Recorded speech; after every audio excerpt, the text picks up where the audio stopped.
Seawater and a reported unexploded bomb still associated with one of the wrecks form a rigid physical boundary around one of the rarest surviving aviation artifacts on the planet. At the bottom of Kwajalein Lagoon in the Marshall Islands rest two primary Imperial Japanese Navy Aichi E13A1 reconnaissance seaplanes that remain accessible to divers at depth. Historical reporting has also noted a third Jake wreck in shallower water that is no longer reliably observed.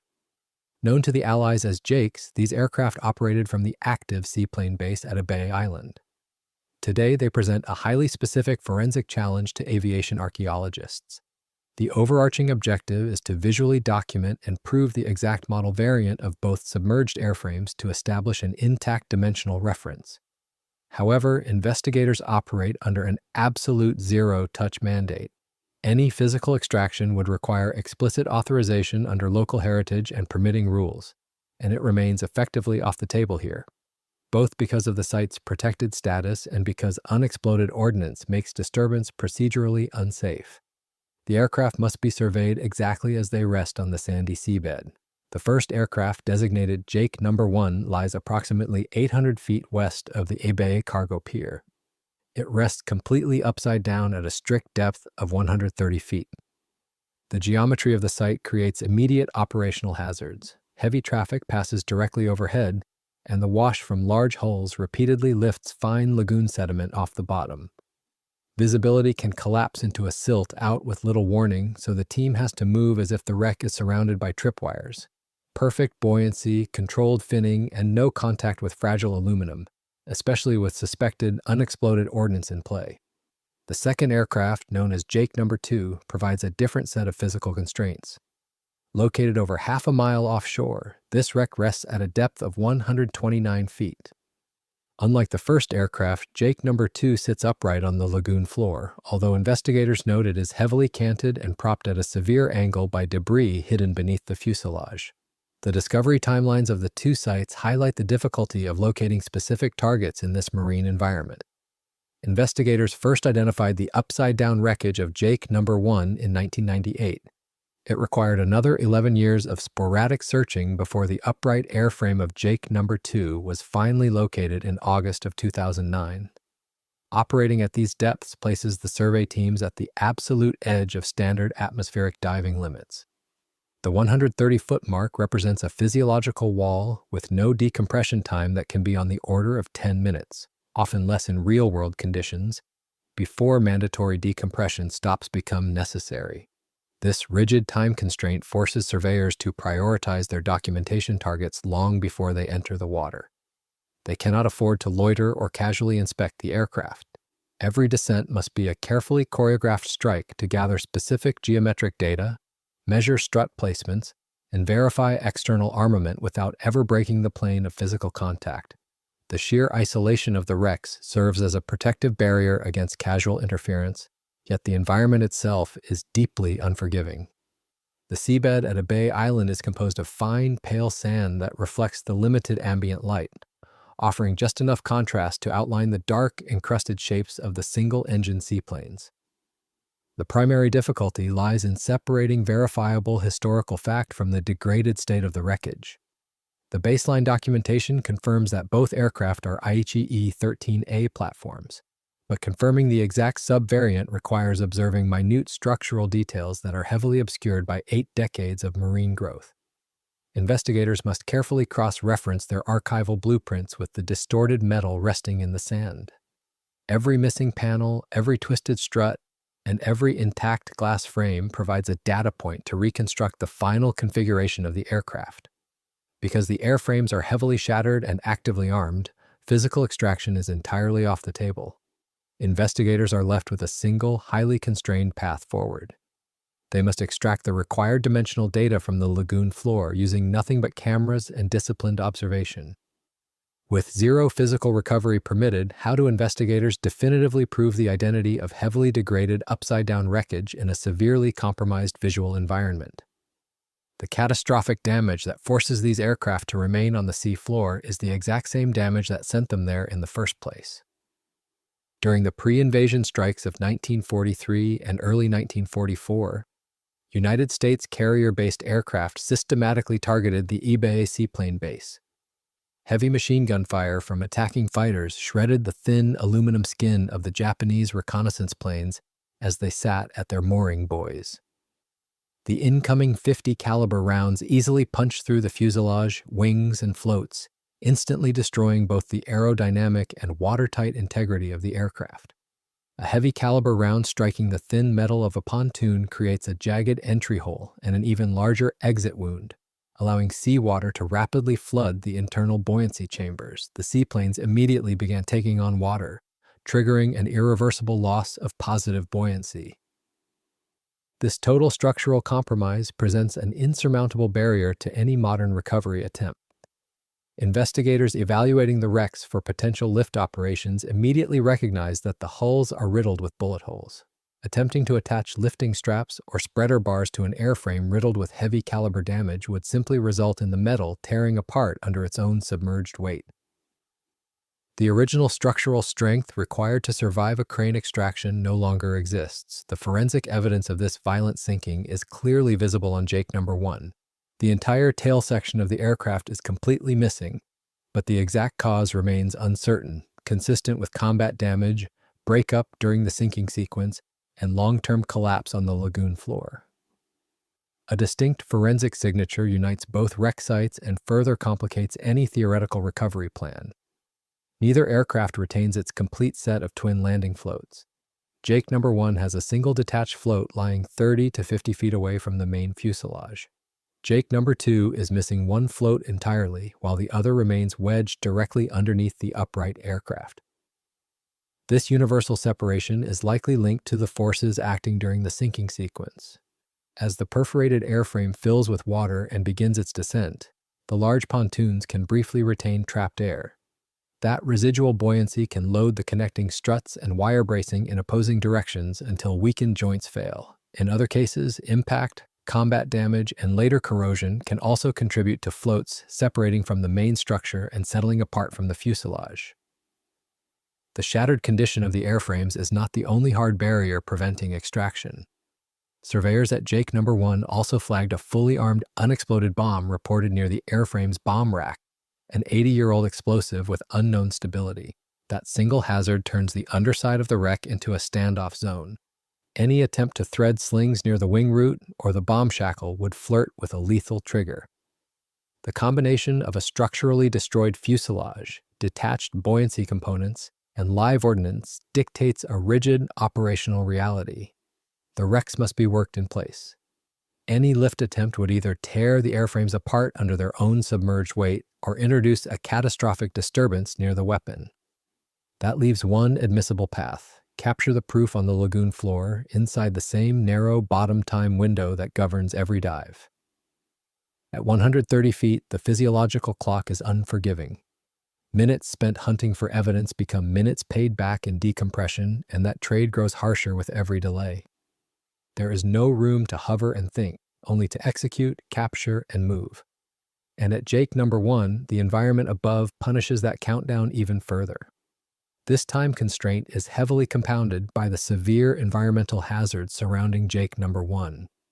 Directly beneath the operational path of heavy commercial ferries, the upside-down wreckage sits in a zone of constant overhead traffic. The passage of these large displacement vessels creates immense hydrodynamic wash that travels through the water column all the way down to the seabed. This overhead turbulence consistently triggers a severe silt-out condition across the entire wreck site.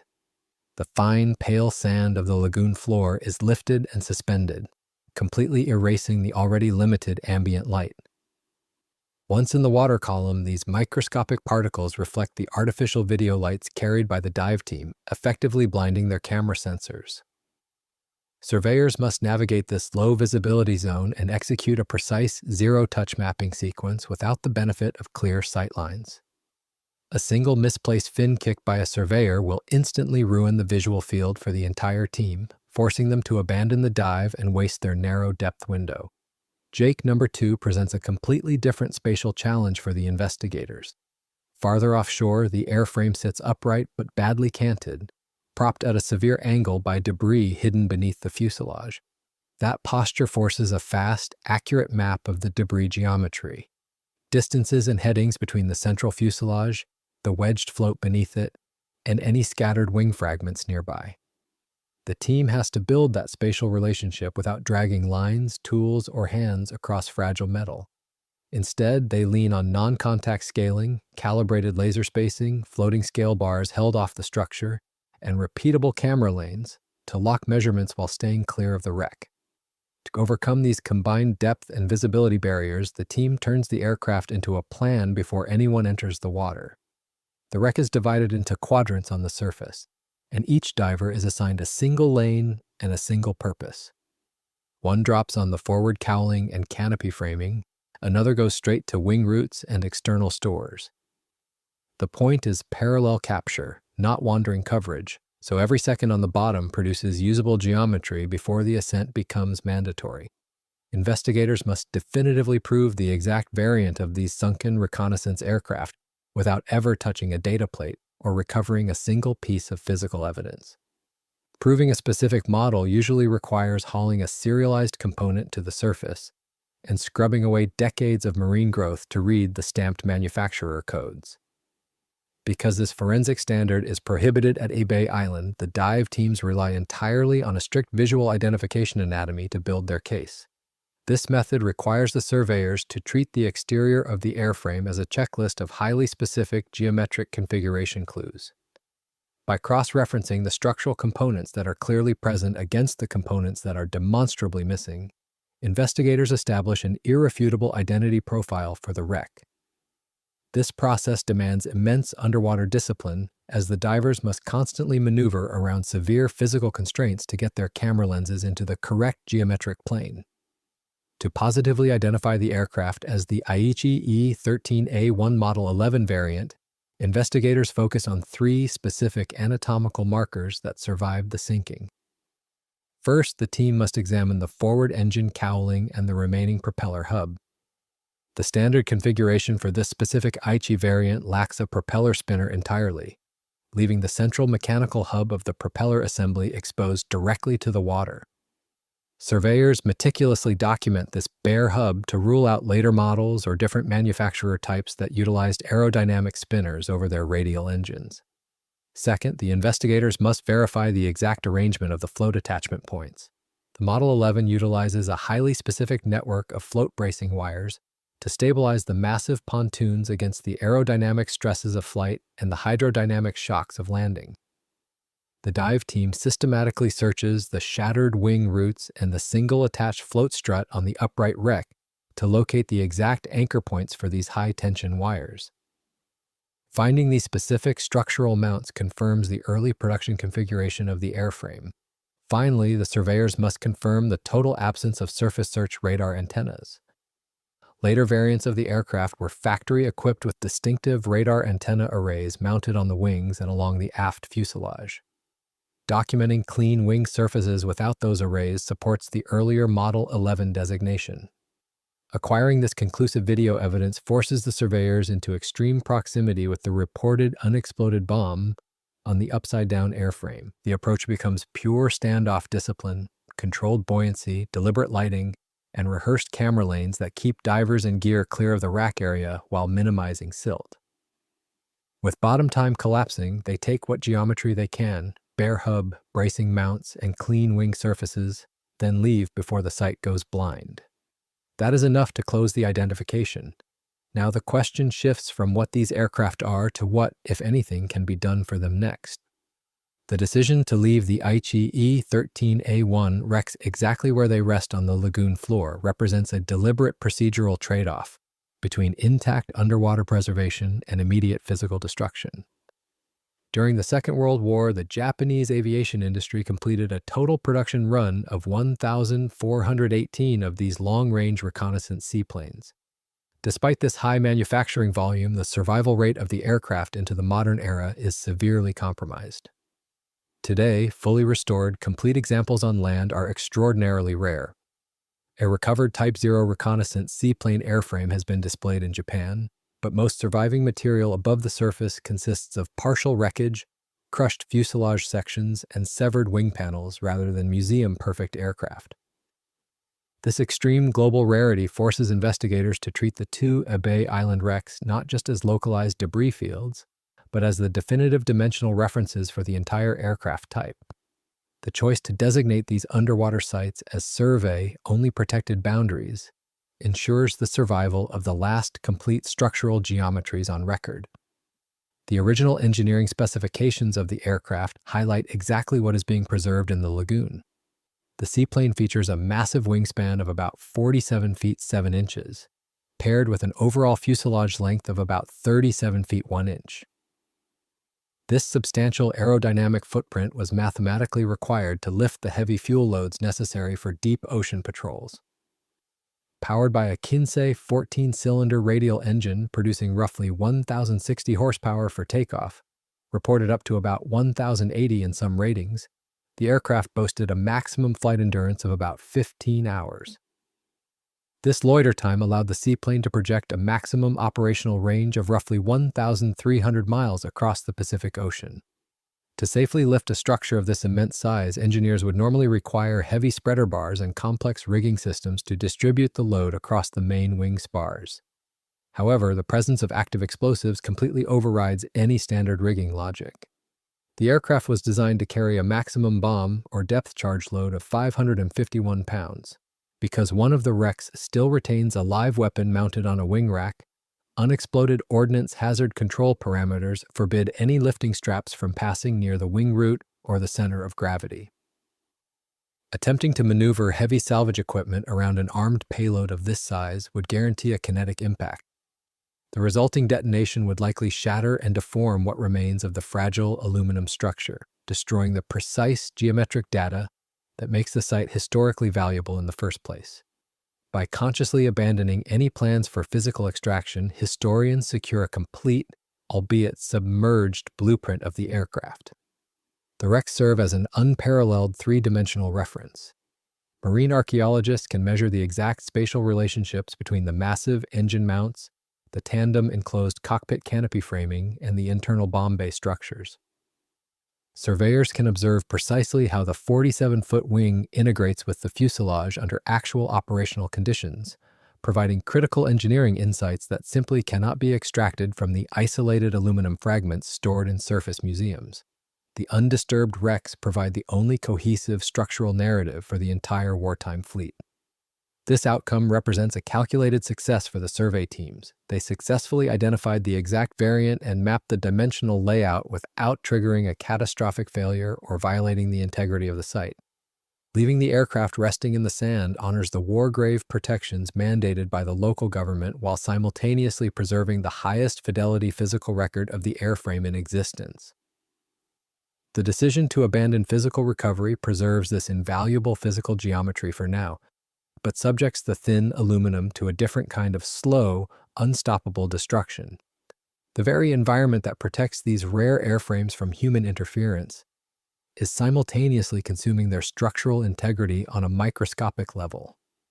The Aichi E13A1 wrecks resting in Kwajalein Lagoon are trapped inside an unstoppable electrochemical clock. Because the aircraft are fully submerged in a highly conductive saltwater bath, the fundamental physics of their construction guarantees their eventual destruction. The Imperial Japanese Navy utilized a variety of dissimilar metals to build the seaplanes, combining lightweight aluminum skin with heavy steel engine components, brass fittings, and copper electrical wiring. Submerging these distinct metals in seawater triggers a continuous process of galvanic decay across the entire airframe.